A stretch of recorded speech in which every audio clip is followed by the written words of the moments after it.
Hi boys and girls, it's Mrs. King, the reading teacher at Lorena Velasco Elementary School, and I have a new book for you today called Henry's Freedom Box, a true story from the Underground Railroad, and it's a Caldecott Honor book for its illustrations, and the illustrator is Kadir Nelson, the same illustrator I love from a couple other books.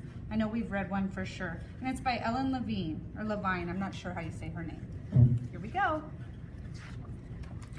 Henry's Freedom Box.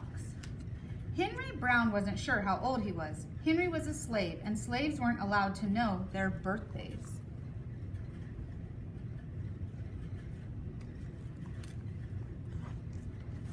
Henry and his brothers and sisters worked in the big house where the master lived. Henry's master had been good to Henry and his family, but Henry's mother knew things could change. Do you see those leaves blowing in the wind? They are torn from the trees like slave children are torn from their families.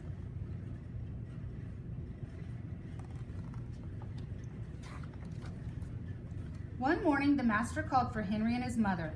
They climbed the wide staircase. The master lay in bed with only his head above the quilt. He was very ill.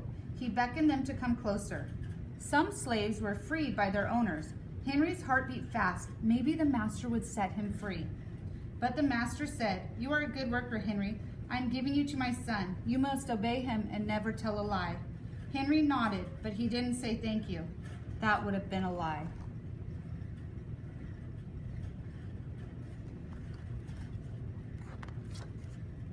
Later that day, Henry watched a bird soar high above the trees. Free bird, happy bird, Henry thought. Henry said goodbye to his family. He looked across the field. The leaves swirled in the wind. Wouldn't that be so sad? You have to leave your family all of a sudden.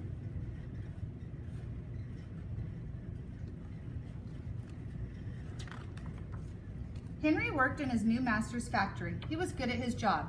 "Do not tear that tobacco leaf," the boss yelled at the new boy. He poked the boy with a stick. If you made a mistake, the boss would beat you.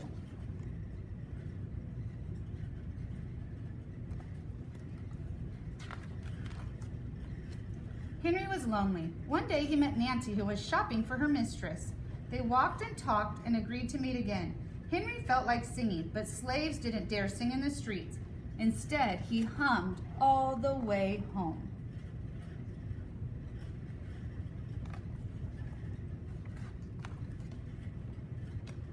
These illustrations are really neat. There's a lot of lines on them.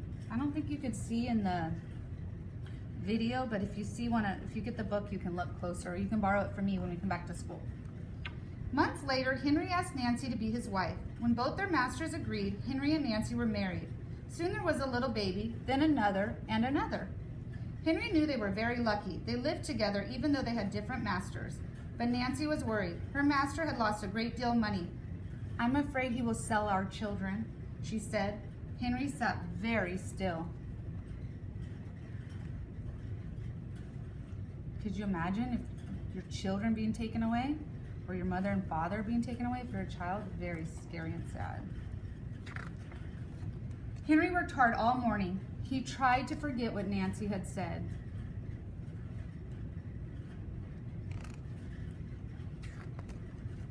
His friend James came into the factory. He whispered to Henry, "Your wife and children were just sold at the slave market." "No," cried Henry. Henry couldn't move. He couldn't think. He couldn't work. "Twist that tobacco." The boss poked Henry. Henry twisted tobacco leaves. His heart twisted in his chest.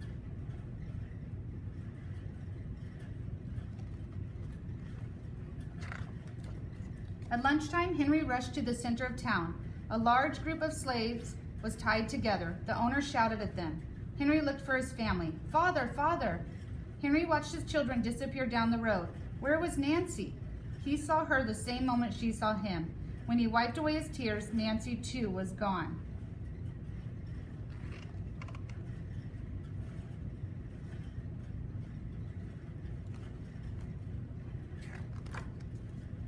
Henry no longer sang. He couldn't hum. He went to work, and at night he ate supper and went to bed. Henry tried to think of happy times, but all he could see were the carts carrying away everyone he loved. Henry knew he would never see his family again.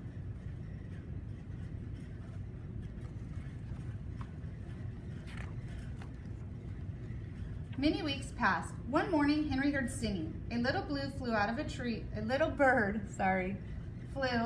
tree into the open sky, and Henry thought about being free.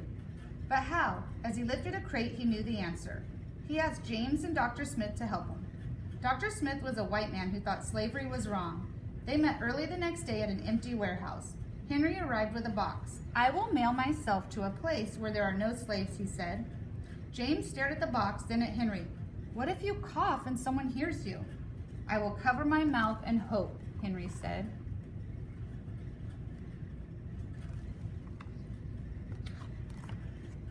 Dr. Smith wrote on the box, "To William H. Johnson, Arch Street, Philadelphia, Pennsylvania." Henry would be delivered to his friends in Philadelphia. Then he printed on the crate in big letters, "This side up with care." Didn't Harriet Tubman go to Philadelphia? We read about her too. Henry needed an excuse to stay home, or the work boss would think he had run off. James pointed to Henry's sore finger, but Henry knew it wasn't bad enough. He opened a bottle of oil of vitriol. "No," cried James. Henry poured it on his hand, and it burned his skin to the bone. Now the boss would have to let him stay home. Dr. Smith bandaged Henry's hand. They arranged to meet the next morning at 4 o'clock.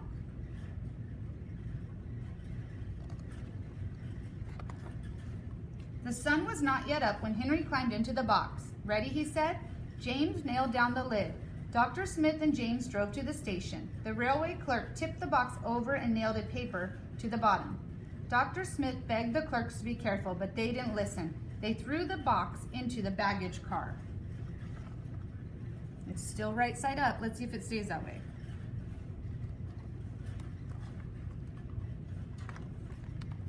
Hours passed. Henry was lifted up and thrown again, upside down. He heard waves splashing. This must be the steamboat headed for Washington, D.C. The ship rode smoothly, but Henry was still upside down. Blood rushed to his head. His face got hot. His eyes ached. He thought his head would burst, but he was afraid to move. Someone might hear him.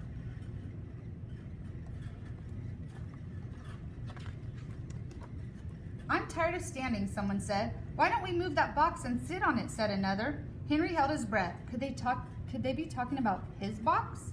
Henry was pushed. The box scraped the deck. Now he was on his right side, now on his left, and suddenly right side up.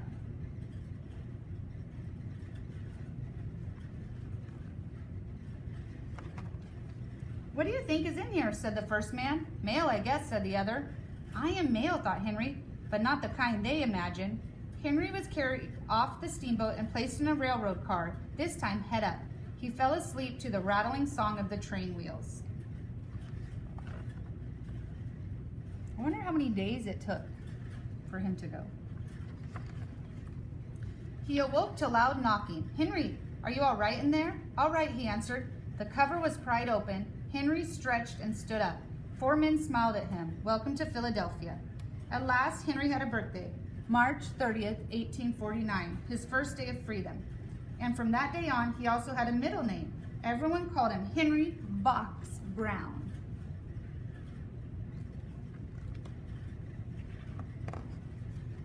And then we have a little author's note.